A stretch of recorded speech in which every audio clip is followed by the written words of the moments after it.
Good morning dear student. Last video में हम लोग केमिकल प्रॉपर्टी पढ़ रहे थे और केमिकल प्रॉपर्टीज में हम लोगों ने क्या कहा था, हमने ये हेडिंग डाला था कि रिएक्शंस इन्वॉल्विंग बेंजीन रिंग, यानी जो भी रिएक्शंस अब हमें करना है वो किस पे करना है, बेंजीन रिंग पे करना है। तो ये हेडिंग हम यहाँ पे लिख देते हैं, reaction involving benzene ring. Benzene ring जैसा कि हम लोग जानते हैं कि जो भी रिएक्शन बेंजीन रिंग्स पे होता है वो इलेक्ट्रोफिलिक सब्स्टिट्यूशन रिएक्शन देता है। इलेक्ट्रोफिलिक सब्स्टिट्यूशन रिएक्शंस में 5 रिएक्शंस हमारे पास इंपॉर्टेंट होते हैं, हैलोजिनेशंस, नाइट्रेशंस, सल्फोनेशंस, एनफ्रीडल क्राफ्ट, एल्काइलेशन एंड एसाइलेशन। मैंने आपको हैलोजिनेशंस में ब्रोमिनेशंस के बारे में डिस्कशन किया था। ब्रोमिनेशंस मैंने कहा था कि अगर हैलोजन कैरियर है कोई, जैसे आयरन वगैरह, और इसके परचेस में अगर ब्रोमीन का ट्रीटमेंट किसी हम एरोमेटिक ईथर से कर देते हैं तो हमारा 2,4,6 ट्राई ब्रोमो और ईथर्स का फॉर्मेशन करता है। और इस रिएक्शंस को लास्ट वीडियो में देखा था। वैसे सबसे पहले हम उसको फिर से लेना चाह रहे हैं, ब्रोमिनेशन, और इसमें ब्रोमीन का हमें ट्रीटमेंट करना है किसी एरोमेटिक ईथर से। और एरोमेटिक ईथर में सबसे पहला एक सबसे छोटा कंपाउंड हम ले लेते हैं जिसका नाम होता है एनिसोल। एनिसोल या आईपीसी सिस्टम में आप इसको क्या बोल सकते हैं, मेथॉक्सी बेंजीन या फेनिल मेथिल ईथर का नाम भी आप इसको दे सकते हैं। क्लियर। अब इस तरीके से आते हैं, जब हम इसको पढ़ते हैं तो यहाँ पे जब हमने ब्रोमिनेशन के बारे में डिस्कशन किया था, ब्रोमीन से रिएक्शन किया था और ब्रोमीन का रिएक्शन करेंगे। अगर हम आयरन के कैटालिस्ट के प्रेजेंस में अगर रिएक्शंस करते हैं तो ये हमेशा हमारा 2,4,6 ट्राई ब्रोमो ईथर्स का फॉर्मेशन करता है। यानी हमारे पास जो ब्रोमीन है इसका जो इनकमिंग होगा वो बेंजीन रिंग के ऑर्थो और पैरा पोजीशंस पे होगा। इस चीज को मैंने रेजोनेंस स्ट्रक्चर के द्वारा आपको बताया था। आइए तो समझते हैं कैसा प्रोडक्ट बनेगा। इस तरीके से COCH3 ऑर्थो पोजीशन यहाँ पे है, पैरा पोजीशन आपका ये कंडीशन है, फिर से एक बार ऑर्थो कंडीशन, इस तरीके से प्रोडक्ट बना देगा। इसका नाम 2,4,6 try bromo anisole, 2,4,6 try bromo anisole. Clear. लेकिन अगर हम यहाँ पे कंडीशन को चेंज कर देते हैं, in the purchase of inert solvent like carbon disulphide it gives ortho and para mixture. कहने का मतलब अगर इसी रिएक्शंस को कार्बन डाइसल्फाइड के प्रेजेंस में हम करते हैं तो ये हमारा ऑर्थो और पैरा का मिक्सचर देता है, ऑर्थो और पैरा का मिक्सचर देता है। आइए देखते हैं कैसे। इसको हम यहाँ पे जो हमने कैटालिस्ट लिया इसको इरेज करते हैं तो हमारे पास जो नया प्रोडक्ट बन जाएगा वो कुछ इस टाइप से होगा।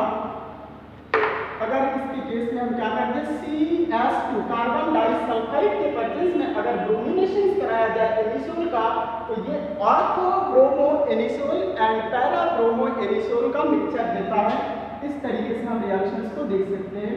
ये आपका CH3Br, इसको हम बोलेंगे ऑर्थो ब्रोमो एनिसोल, एंड ये आपका क्या होगा, पैरा ब्रोमो एनिसोल। क्लियर। तो हमेशा कंडीशन को फोकस करना है कि कंडीशन हमने क्या अप्लाई किया। आयरन कैटालिस्ट के प्रेजेंस में ये 2,4,6 ट्राई ब्रोमो ईथर्स का फॉर्मेशन कर रहा था, जबकि कार्बन डाइसल्फाइड के प्रेजेंस में ये क्या बना रहा आपका, ऑर्थो और पैरा का मिक्सचर बना रहा है। यहाँ पे जो बाई प्रोडक्ट आपका एलिमिनेट होगा वो हाइड्रोजन ब्रोमाइड एलिमिनेट होगा। आप इसको एरो में इस तरीके से दिखा सकते हैं, एरो के नीचे -HBr करके दिखा सकते हैं या लास्ट में आप प्लस करके HBr लिख सकते हैं। Clear. I hope bromination halogenation में जो ब्रोमिनेशन था वो आपके समझ में आ गया। नेक्स्ट टॉपिक हमारे पास जो है वो nitration. What is nitration? Already we have discussed in first year class that nitration, in nitration the hydrogen atom of benzene is substituted by nitro group। Hydrogen atom जो बेंजीन ग्रुप का होता है, benzene का होता है, benzene ring का, वो nitro group से सब्स्टिट्यूट करते हैं। और ये नाइट्रो ग्रुप हमारा आएगा कहाँ से, ये नाइट्रो ग्रुप कहाँ से आएगा, जब कंसंट्रेट नाइट्रिक एसिड का आप ट्रीटमेंट करा देंगे किसी भी ईथर से तो वो ऑर्थो और पैरा का मिक्सचर देगा। लेकिन इसमें आपको कंसंट्रेटेड सल्फ्यूरिक एसिड के प्रेजेंस में रिएक्शंस करना है तो हम इसमें स्टेटमेंट लिख सकते हैं, when aromatic ether is treated with concentrated nitric acid in the presence of concentrated sulfuric acid to form ortho and para nitroethers. Okay, यानी कहने का मतलब जब किसी भी एरोमेटिक ईथर का ट्रीटमेंट हम करा देंगे concentrated nitric acid HNO3 form होना चाहिए, लेकिन कंसंट्रेटेड H2SO4 के प्रेजेंस में रिएक्शन कराया होगा। यहाँ से नाइट्रो ग्रुप NO2 ग्रुप आएगा ऑर्थो और पैरा पोजीशन से हाइड्रोजन को रिप्लेस करके इस तरीके से प्रोडक्ट बना देगा आपका ortho nitrophenol ethers like this CH3NO2 और दोनों का मिक्सचर बना देगा। इसीलिए दोनों मिक्सचर को हम ऐसे दिखा सकते हैं OCH3 एंड NO2। ये आपका ऑर्थो पोजीशन है, 1 पोजीशन ऑर्थो पोजीशन आपको पता है, 1 पोजीशन पैरा पोजीशन होता है। तो इसको हम लिखेंगे ऑर्थो नाइट्रो एंड देन इसका नाम आपका क्या होगा एलिसोल नाम होगा, एलिसोल, और ये आपका क्या होगा पैरा नाइट्रो एलिसोल। क्लियर? लेकिन आपको ध्यान में रखना होगा कंडीशंस कि यहाँ पे कंसंट्रेटेड H2SO4 के प्रेजेंस में ही रिएक्शन होनी चाहिए, क्योंकि ये जो कंसंट्रेटेड H2SO4 के साथ में रिएक्शंस करते हैं नाइट्रोनियम आयन का फॉर्मेशन करता है। मैकेनिज्म में हम लोगों ने इसको स्टडी किया था फर्स्ट ईयर क्लास में। ओके, तो इस तरीके से नाइट्रेशंस की हम लोगों ने देख लिया कि नाइट्रो ग्रुप का कैसे इनकमिंग होता है और किस पोजीशन पे। ऑलरेडी हमने कहा है कि जो हमारा ईथर्स होता है एरोमेटिक वो हमारा क्या होता है ortho and para directing group होता है, इसमें कोई दिक्कत नहीं होनी चाहिए। आइए इसको रेस करते हैं। नेक्स्ट हमारे पास आता है sulphonation. Sulphonation, what is sulphonation? Sulfonations means the removal of hydrogen from sulfonic acid group from benzene ring। Benzene ring से हमें हाइड्रोजन को रिमूव करना है सल्फोनिक एसिड ग्रुप से। सल्फोनिक एसिड ग्रुप कैसा आएगा? यहाँ पे हम रिएक्शंस लिखते हैं सल्फोनेशन, सल्फोनेशन, और सल्फोनेशन में सल्फोनिक एसिड ग्रुप आपका आएगा SO3H। इसका इनकमिंग होगा, लेकिन ये आएगा कहाँ से? When any aromatic ether treated with concentrated H2SO4 to form ortho alkoxy benzene sulfonic acid and para alkoxy benzene sulfonic acid। फिर से इस तरीके से आप बना सकते हैं CH3SO3H और प्लस आपके पास next OCH3 and then SO3H। इस तरीके से इसमें भी आपका H2O का एलिमिनेशन होगा। थोड़ा सा हीट का सिंबल बना दीजिएगा। यह आपका होगा ऑर्थोमेथॉक्सी, ऑर्थोमेथॉक्सी। जो एल्कोक्सी ग्रुप है वो हमारा मेथॉक्सी है, ये आपका बेंजीन है, और देन इसको हम बोलेंगे sulphonic acid, sulphonic acid. Clear? ये जो हमारे पास होगा सेम चीज para methoxy benzene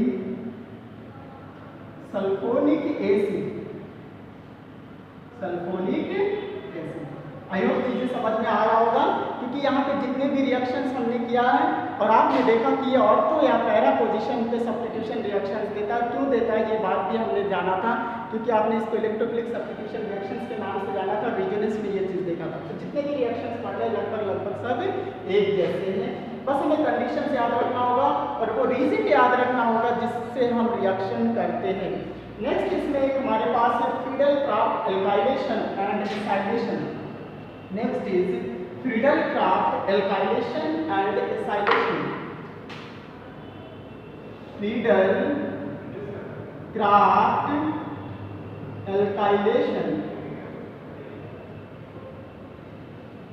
In this reactions, the aromatic ether is treated with alkyl halide in the presence of anhydrous AlCl3। इसमें हम क्या करते हैं? एनहाइड्रस AlCl3 के प्रेजेंस में किसी एरोमेटिक ईथर का ट्रीटमेंट करा देते हैं एल्किल हैलाइड से, और हमारा फिर वही कंडीशंस ऑर्थो और पैरा का मिक्सचर देता है। ओके, आइए समझते हैं। सबसे पहले हमने एल्काइलेशन वर्ड लिखा, तो एल्काइलेशन वर्ड से ही आपको पता करना है कि एल्किल हैलाइड का ट्रीटमेंट करना है। तो एल्किल हैलाइड को अगर हम देखते हैं सबसे पहले और सबसे सिंपलेस्ट हम रीजन ले लेते हैं, मेथिल ब्रोमाइड लिया और इसका ट्रीटमेंट आपने किससे किया, मेथॉक्सी बेंजीन से किया, या फेनिल मेथिल ईथर के नाम से जानेंगे, या इसी को हम किस नाम से जानते हैं, एलिसॉल के नाम से जानते हैं। क्लियर? जब इससे आप ट्रीटमेंट कराएंगे in the presence of anhydrous AlCl3 के प्रेजेंस में, तो आपके जो एल्किल ग्रुप है इसका इनकमिंग हो जाता है ऑर्थो और पैरा पोजीशंस पे, और इस तरीके से फिर से ये प्रोडक्ट बनाता है, ये आपके पास OCH3 प्लस एक पैरा प्रोडक्ट आपके पास बनाएगा OCH3 एंड CH3 इस तरीके से। तो इसका नाम क्या होगा, ऑर्थोमेथिल और एलिसोल, ऑर्थोमेथिल एलिसोल, और इसका नाम क्या होगा, पैरामेथिल एलिसोल। क्लियर? तो हमने क्या देखा, इससे किसी हमें रिएक्शंस कराना है। जब एल्काइलेशंस की बात करते हैं तो एल्किल हैलाइड से रिएक्शंस कराना है। इसी जगह पे एक रिएक्शन हमारे पास आता है Friedel Crafts acylation, Friedel Crafts acylation. In this reactions, the aromatic ether is treated with acetyl chloride in the presence of same conditions written above like anhydrous AlCl3। इसमें हम क्या करते हैं, एरोमेटिक ईथर्स जो आप जिसकी केमिकल प्रॉपर्टी पढ़ रहे हैं उसका रिएक्शंस एसिटिल क्लोराइड से करते हैं, लेकिन यहाँ पे सेम कंडीशन जो आपने ऊपर लिखा वही कंडीशन रहेगा, यानी एनहाइड्रस AlCl3 के प्रेजेंस में करेंगे। फिर से एक बार ये पैरा और ऑर्थो सब्स्टिट्यूशन प्रोडक्ट देगा, पैरा ऑर्थो सब्स्टिट्यूशन प्रोडक्ट देगा। आइए समझने की कोशिश करते हैं। हमारे पास एरोमेटिक ईथर्स और जिसका एग्जाम्पल आपने लिया है मेंबर मेथॉक्सी बेंजीन या तो मेथिल फेनिल ईथर, या इसी को हमने ऊपर बार नाम लिखा एलिसॉल। क्लियर? इसका ट्रीटमेंट करा देना हमें एसिटिल क्लोराइड करा देना है, यानी एल्केनॉइल क्लोराइड कराना है। तो एसिटिल क्लोराइड हमें पता है CH3COCl, और in the presence of anhydrous AlCl3 इसके प्रेजेंस में रिएक्शंस कराना है। जब रिएक्शंस कराएंगे ये जो ग्रुप देख रहे हैं आप इसको एसिटिल ग्रुप बोलते हैं, इसका इनकमिंग हो जाता है चाहे ऑर्थो पोजीशन पे चाहे पैरा पोजीशन। लेकिन आप इस तरीके से स्क्वायर ब्रैकेट मत बनाइएगा, मैं आपको समझाने के लिए ये बना रहा हूँ। यहाँ पे आपके पास जो प्रोडक्ट बनेगा वो कुछ इस टाइप से होगा, OCH3, यहाँ पे COCH3 और प्लस पैरा प्रोडक्ट बनेगा, पैरा प्रोडक्ट कुछ इस तरीके से बनेगा OCH3 एंड COCH3 इस तरीके से। क्लियर? आइए इसका नाम क्या होगा, ऑर्थोमेथॉक्सी। इसको आप मेथॉक्सी वर्ड बोलेंगे, ऑर्थोमेथॉक्सी। इस पूरे का नाम होता है एसिटोफिनोल, यही आपका क्या हो जाएगा, पैरामेथॉक्सी एसिटोफिनोल। क्लियर? इस तरीके से जितने भी रिएक्शंस आपके पास थे लगभग सभी रिएक्शन, HCl इसमें बाई प्रोडक्ट निकलेगा HCl, ओके, इसमें आपका HBr बाई प्रोडक्ट निकलेगा। ये चीज इसमें बैलेंस करने की जरूरत नहीं है क्योंकि ये दोनों का मिक्सचर दे रहा है। अब बात करते हैं कि जितने भी केमिकल प्रॉपर्टीज थे लगभग सभी केमिकल प्रॉपर्टीज को हम लोगों ने पढ़ लिया है। अब ईथर्स, डाईएथिल ईथर्स आपके सिलेबस में जो लैबोरेटरी मेथड है उसको बनाना है। बुक से आप उसका फिगर सिर्फ देख लीजिएगा, बनाने का प्रोसेस सेम वैसे ही है। फिजिकल प्रॉपर्टीज की 2 लाइन की होगी वो पढ़ लीजिएगा, और उसके बाद उसकी केमिकल प्रॉपर्टी जितना भी हमने ऊपर ईथर्स की केमिकल प्रॉपर्टीज की कर रखा वो सारी केमिकल प्रॉपर्टीज है। आई थिंक कहीं दिक्कत नहीं होनी चाहिए। तो इस तरीके से हम लोगों ने ये चैप्टर क्लोज कर लिया। नेक्स्ट वीडियो में हम लोग सॉलिड स्टेट के बारे में स्टडी करेंगे, जो आपका पहला चैप्टर है फिजिकल का पोर्शन है उसको स्टडी करेंगे। Okay, thank you, all the best.